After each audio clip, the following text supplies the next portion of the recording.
Bonjour tout le monde, bienvenue à notre classique de la relâche scolaire au Bioparc. Donc, je m'appelle Karine, je suis animalière ici au Bioparc et nous sommes avec Bianca qui est aussi animalière.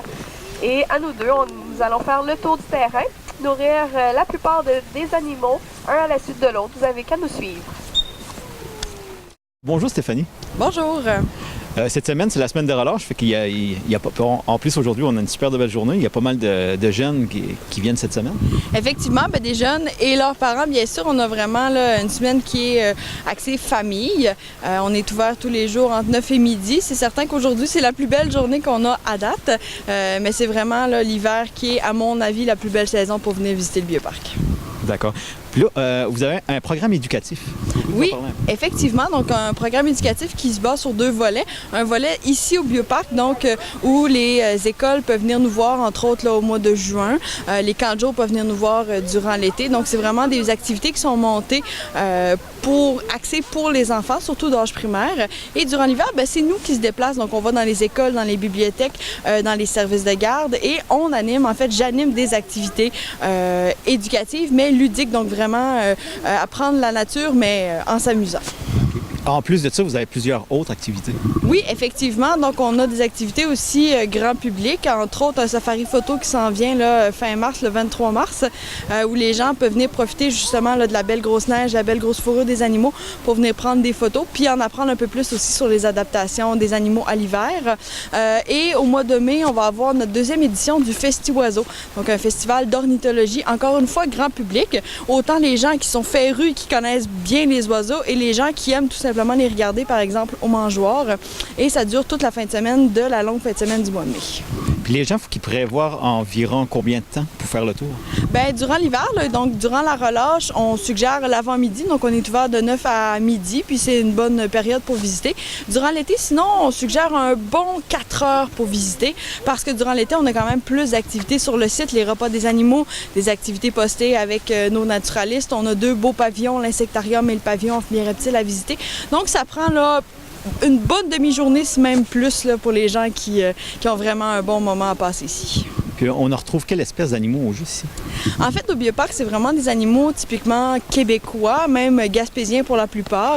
Donc, on va avoir les phoques communs, on va avoir des orignaux, des loups, des ours qui ne sont pas visibles l'hiver, mais quand même durant l'été qu'ils sont. On va aussi avoir des plus petits mammifères, donc on connaît bien raton laveur, renard, moufette. Donc, une variété d'animaux comme ça qu'on a parfois la chance de voir, mais d'autres qui sont plus difficiles à observer et donc qui sont agréables à pouvoir venir voir de plus près.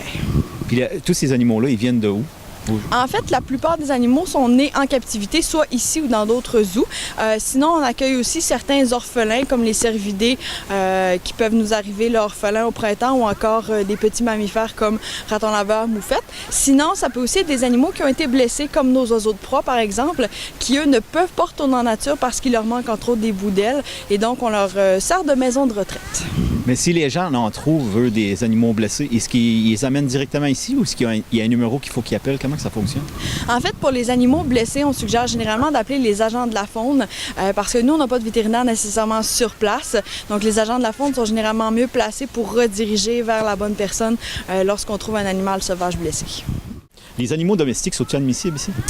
Non, on ne permet pas les animaux domestiques, mis à part les chiens Mira en service, donc les gens qui en ont vraiment besoin. Si en entraînement, on ne les accepte pas, parce qu'en fait, c'est une question de stress pour nos animaux. Donc, un chien ou tout autre animal domestique qui arriverait, c'est un stress de plus pour nos animaux à nous. Donc, on préfère les laisser à l'extérieur du site. Les chiens Mira, c'est l'exception parce qu'ils sont généralement beaucoup plus calmes. Et bien sûr, la personne en a besoin pour se promener au Bioparc.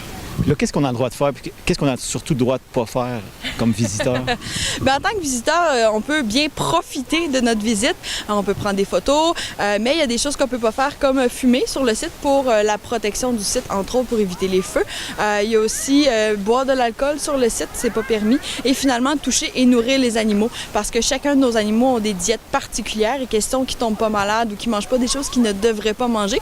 Parce que ce qu'on ne sait pas, c'est que les animaux sauvages peuvent eux aussi avoir des particularités particularités alimentaires ou même des allergies. Alors, c'est bien important de ne pas les nourrir et de ne pas les toucher parce qu'un accident, c'est si vite arrivé. Là, il y a des périodes que les gens peuvent les voir de toute façon se faire nourrir. Oui, effectivement. Donc, durant l'été, là, on a une période où on va faire les repas ou encore des enrichissements, des collations avec nos animaux. Et c'est à heure fixe. Donc, les gens peuvent venir assister justement à ces repas-là et s'assurer de mieux voir nos animaux. Le bioparc ici, il est ouvert quand? De quelle date à quelle date? Donc, on ouvre de la première semaine de juin. Cette année, ça va être le 3 juin et on ferme à la semaine de l'Action de grâce. Donc, cette année, ça tombe le 13 octobre. Et ce, tous les jours entre 9 et 5. Puis en plus, il y a plusieurs activités aussi durant l'année, même en saison estivale. Oui, durant l'été, on va avoir des activités autres que l'ouverture classique du bioparc. On va avoir des activités en soirée, dont nos soirées pleine lune et nos soirées dormir avec les loups, où les gens peuvent passer la nuit ici dans des tentes prospecteurs. Sinon, durant l'hiver, on a notre semaine de relâche, on a un safari photo, on a une soirée pleine lune aussi durant l'hiver. Donc, quelques activités ponctuelles pour permettre aux gens de venir profiter du bioparc toute saison. Puis en plus, il y a un service de restauration l'été? Effectivement, donc durant l'été, les gens, pour passer un peu plus de temps au bioparc, peuvent se restaurer ici dans notre restaurant La Faim de Loup, où on sert entre autres le sandwich, soupe et salade. Puis en plus, il y a des gens qui connaissent, qui savent pas, mais il y a des chalets même qui sont à louer ici. Effectivement, donc nos chalets, on en a 9. Ils sont sur le bord de la mer, très très près du bioparc et ils sont louables à l'année. Donc l'hiver, c'est généralement à la nuitée et l'été, c'est à la semaine. Il faut faire des réservations très rapidement pour l'été parce que ça part, comme la plupart des logements en Gaspésie, très rapidement. Venez nous voir au bioparc, ça va nous faire plaisir de vous en apprendre tout plein sur les animaux du Québec.